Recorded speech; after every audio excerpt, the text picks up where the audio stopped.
Prince of Persia, जो कि Ubisoft के टॉप गेम्स में से एक थी, लेकिन 2010 के बाद से इस गेम की कोई रिलीज नहीं हुई। ऐसा क्यों हुआ, इस वीडियो में आज हम ये जानेंगे।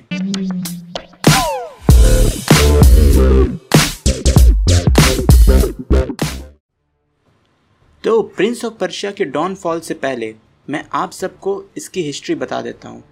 प्रिंस ऑफ पर्शिया को बनाया था जॉर्डन मैकनर ने, और सबसे पहले गेम को पब्लिश किया था बॉर्डर बंड ने 1989 में। उसके बाद बॉर्डर बंड को लर्निंग कंपनी ने खरीद लिया और second Prince of Persia the shadow of the flame 1993 में रिलीज़ कर दिया। इस गेम को अच्छा क्रिटिक रिस्पांस नहीं मिला, बट कंपनी फिर से बिक गई। जी हाँ, द लर्निंग कंपनी को यूएस की एक गेमिंग कंपनी मेटल इंटरैक्टिव ने खरीद लिया और 1999 में Prince of Persia 3D release कर दिया। प्रिंस ऑफ पर्शिया 3D को बहुत ही ख़राब रिस्पांस मिला और कंपनी को बहुत ही लॉस सहना पड़ा। फिर मेटल इंटरैक्टिव ने ब्रॉडर बंड लर्निंग कंपनी के गेम डिवीज़न को यूबीसॉफ्ट को बेच दिया, जिसके साथ ही प्रिंस ऑफ पर्शिया के राइट्स भी यूबीसॉफ्ट को मिल गए। अब यहाँ से प्रिंस ऑफ पर्शिया फ्रेंचाइज का राइज शुरू हुआ, जिसमें यूबीसॉफ्ट ने back to back Prince of Persia के 3 गेम रिलीज़ कर दिए।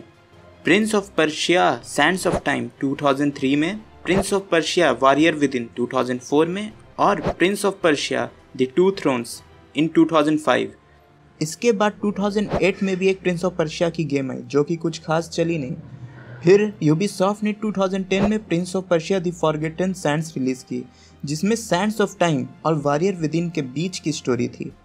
लेकिन इसके बाद ऐसा हुआ क्या कि प्रिंस ऑफ पर्शिया की गेम रिलीज़ होना ही बंद हो गई। आइए जानते हैं। प्रिंस ऑफ पर्शिया के डॉनफॉल का सबसे बड़ा रीज़न असैसिन्स क्रीड है। आपको ये तो बिल्कुल ही पता नहीं होगा कि Assassin's creed originally Prince of Persia game की सीरीज़ होने वाली थी, लेकिन इस प्लान को कैंसिल कर दिया गया और असैसिन्स क्रीड को अपना नाम दिया गया। इस गेम के बाद यूबीसॉफ्ट ने 2 Prince of Persia game release किए, जो कि थे प्रिंस ऑफ पर्शिया 2008 और prince of Persia the forgotten Sands. तो प्रॉब्लम क्या हुई? प्रॉब्लम ये हुई कि प्रिंस ऑफ पर्शिया 2008 की सिर्फ 25 लाख कॉपी बिकी, वहीं पर असैसिन्स क्रीड की 1 करोड़ से ऊपर कॉपी बिकी। फिर Prince of Persia the forgotten Sands की 35 लाख कॉपी बिकी और वहीं पर असैसिन्स क्रीड 2 की 1 करोड़ 14 लाख कॉपी बिकी।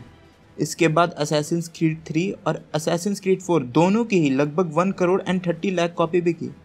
तो यूबीसॉफ्ट ने अपने सेल्स को ध्यान में रखते हुए प्रिंस ऑफ पर्शिया की रिलीज़ रोक दी और उसके जगह पर असैसिन्स क्रीड रिलीज़ करना स्टार्ट कर दिया।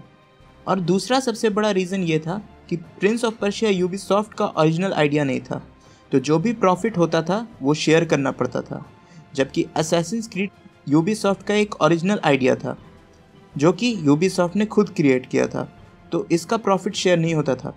वैसे भी प्रॉफिट शेयर करना ही कौन चाहता है। लेकिन आप सब उम्मीद मत छोड़ो, ऐसा नहीं है कि अब प्रिंस ऑफ पर्शिया सीरीज़ की कोई नई गेम नहीं आएगी, क्योंकि यूबीसॉफ्ट के सीईओ 2013 में कहा था प्रिंस ऑफ पर्शिया को बस रोका गया है, बंद नहीं किया गया है। और अब जब असैसिन्स क्रीड फ्रेंचाइज की सेल्स गिरने लगे हैं, तो ऐसा चांस बनता है कि यूबीसॉफ्ट फिर से प्रिंस ऑफ पर्शिया की तरफ ध्यान दे और हमें कुछ नए गेम खेलने को मिल जाए। तो इसी के साथ ये वीडियो ख़त्म होता है।